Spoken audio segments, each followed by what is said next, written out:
দুষ্টু মিষ্টি আর জাহ্নবী আরণ্যের ঘরে এসে দুষ্টু মিষ্টি আরণ্যকে বলে, এবার লক্ষ্মী পুজোর সব শপিং তুই করবি, আমাদের নতুন জামা প্যান্টগুলো তুই কিনে দিতে হবে। আরণ্য বলে, এই তো 2 মাস আগে তোদের জামা প্যান্ট কিনে দিলাম। দুষ্টু মিষ্টি বলে, আমরা কি পুজোয় নতুন জামা প্যান্ট পরবো না? সেই মুহূর্তে মিনি এসে আরণ্যের বলে, ওরা তোকে কি বলছে রে?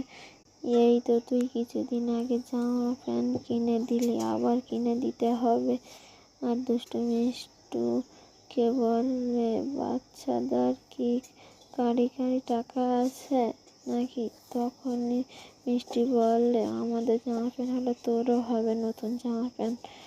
এই বলে শুনে মিনি আরণ্য বলে, আমাকেও নতুন জামা প্যান্ট কিনে দিবি? আরণ্য মিনিকে বলে, সবার আগে আমাকে কিনে দেবো। এই কথা শুনে মিনি খুব খুশি হয়ে যায়। ঠিক তখনই জাহ্নবী আরণ্যকে বলে, যাই করো তাই করো, হেমাঙ্গিনীকে সাথে নিয়ে যেও। এরপর সেখানে রোশনাই এসে রোশনাইকে বলে, বাড়িতে পুজো আছে, বাচ্চা সবার জন্য নতুন জামা প্যান্ট কিনছে, তোর তো নতুন জামা প্যান্ট নেই।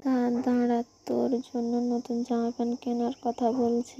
হঠাৎ করে আরণ্যর মা এসে মিনিকে বলে, বাসায় একটু টাকার গাছ আছে, নিজেরটা তো ভালোই বাগিয়ে নিয়েছিস, আরও ওর জন্য চাইছিস কেন? মিনি বলে, সবার জন্য নতুন জামা প্যান্ট কেনা হচ্ছে, তা ওর জন্য কেনা হবে না কেন?